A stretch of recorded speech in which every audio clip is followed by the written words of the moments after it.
Next एक छोटीशी concept आहे mass. So let us concentrate on mass. Mass आपण एम ने रिप्रेझेंट करतो, कॅपिटल एम म्हणून आपण. ओके, सो ऍक्च्युअल डेफिनेशन काय आहे बघा. So mass is the quantity of matter present in the object. It is the quantity of matter. It is the quantity of matter present in the object. काय बाबा अर्थ आहे याचा? काहीतरी उगाच असल्या डेफिनेशन्स देतात ज्या मुलांना उगाच त्रास करायला होतात ना, पाठांतर करा, वाचत बसा, काही गरज नाही, समजून घ्यायचं रे. ठीक आहे, डेफिनेशन वाचली, पाठ केली, काय हरकत नाही, बट समजून घेण्यासाठी कशी घ्यायची.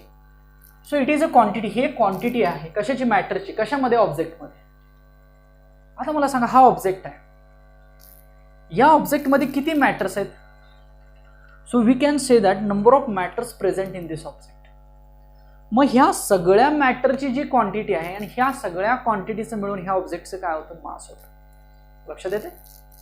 आता मास आपण मेजर कसं करतो? त्याचं एसआय युनिट म्हटलं जातं बघा. एसआय युनिट, स्टँडर्ड युनिट काय आहे? Simple, KG. केजी म्हणजे काय? किलोग्राम. आता यातला हा किलो म्हणजे ऍक्च्युअल मेट्रिक युनिट आहे. ओके, आणि सीजीएस कोण असतो? CGS unit. तर किलो काढायचा, फक्त gram. So gram. So gram is the CGS. नावातच आहे बघा, सीजीएस. त्यातला जी जो आहे ना, तो जी म्हणजे मास. लेंथ मास टाइम असतं ते. C centimetre, gram second. Length mass time. तर त्यातला मास बघा ग्रॅम मध्ये. लक्षात येते?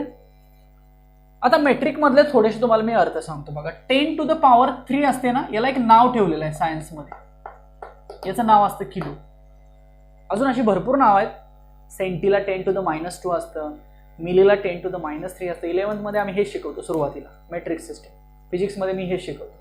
So 10 to the 3 kilo, 10 to the 2 hecto, 10 to the -2 centi, 10 to the -3 milli, 10 to the 6 mega, 10 to the -6 micro, 10 to the 9 giga, 10 to the -9 nano. फारशी गरज नाही तुम्हाला, जेवढं मी सांगतो तेवढं लक्षात ठेवा. 10 to the 3 म्हणजे काय असेल? किलो असेल. मग आता मला सांगा, जर 1 kg असेल तर मी हेच कसं लिहितो बघा. Let us consider mass which is equal to 1 kg. So I will write this. हेच मी असं लिहू, 1 ॲज इट इज लिहितो. सगळ्यामध्ये इंटू आहे ना, इंटू 10 to the power 3 लिहितो आणि ग्राम. 10 to the 3 चा अर्थ 1000 असतं. So it is 1000 gram. म्हणजे 1 kg इज इक्वल टू किती gram? Simple, 1000 gram. But 1 gram is equal to how much kg? Again हे पण आलं पाहिजे, बरोबर ना?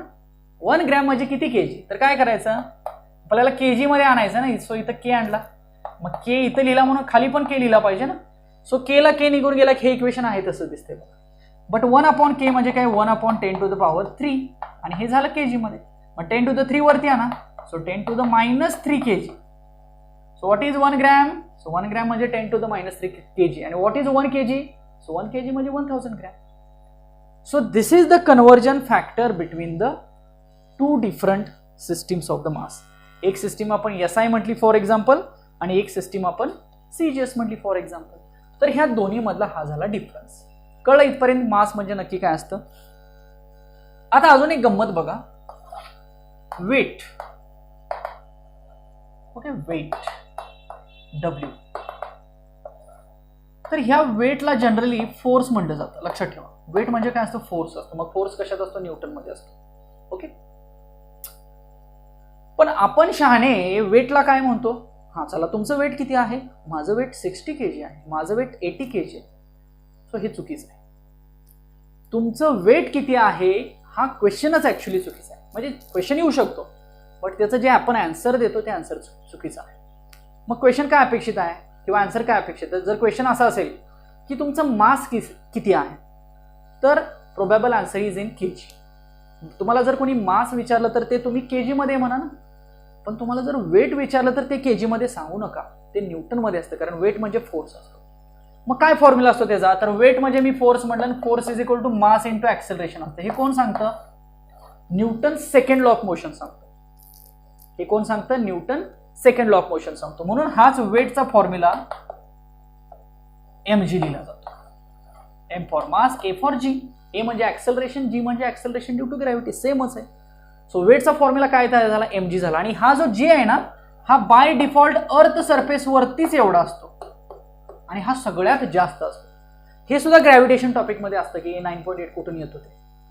सो एक लक्षात ठेवा, अर्थमध्ये पोल आणि इक्वेटर ह्या दोन गोष्टी आहेत.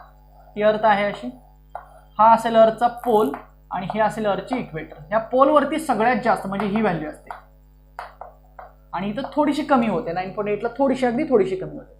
बट पोलवरती सगळ्यात जास्त ग्रॅव्हिटीची व्हॅल्यू असते. म्हणजे किती असते, 9.8 metre per second square.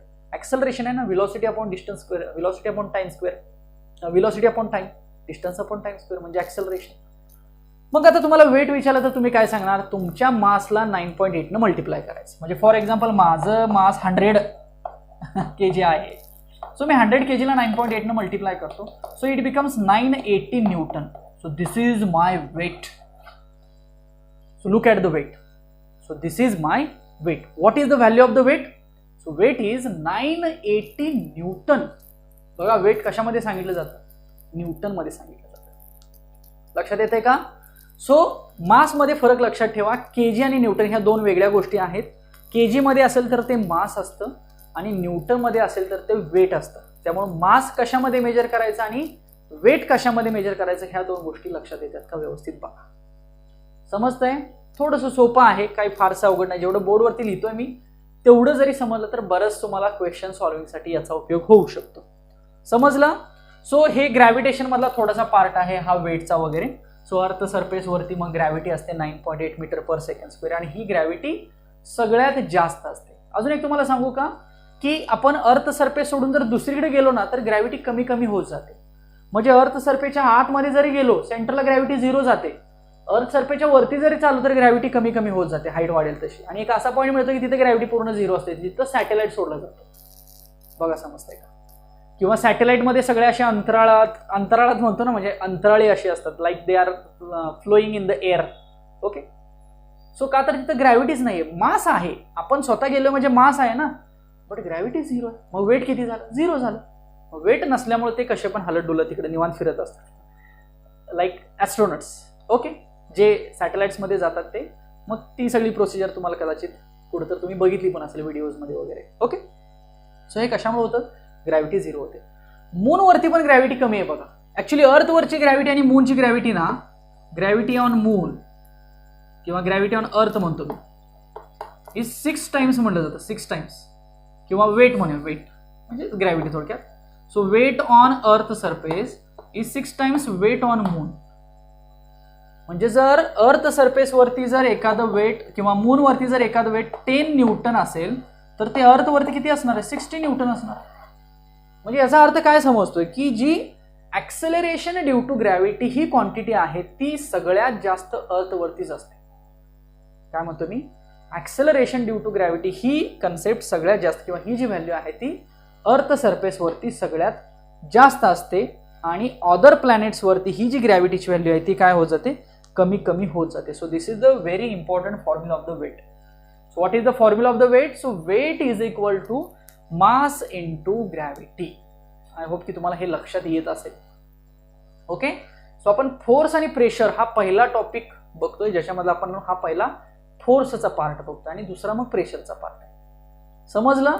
So this is our today's lecture. हे व्यवस्थित बघा. इथपर्यंत काही समजलं का? यात जर काही शंका असेल तर डेफिनेटली आपण डाऊट सेशनला भेटूया आणि मग त्या तशा शंका विचारू. ओके. सो भेटूया आपण पुढच्या लेक्चरला फोर्स मधला पुढचा पार्ट घेऊन आणि प्रेशरचा पार्ट घेऊन. तोपर्यंत मग अभ्यास करा. Thank you so much.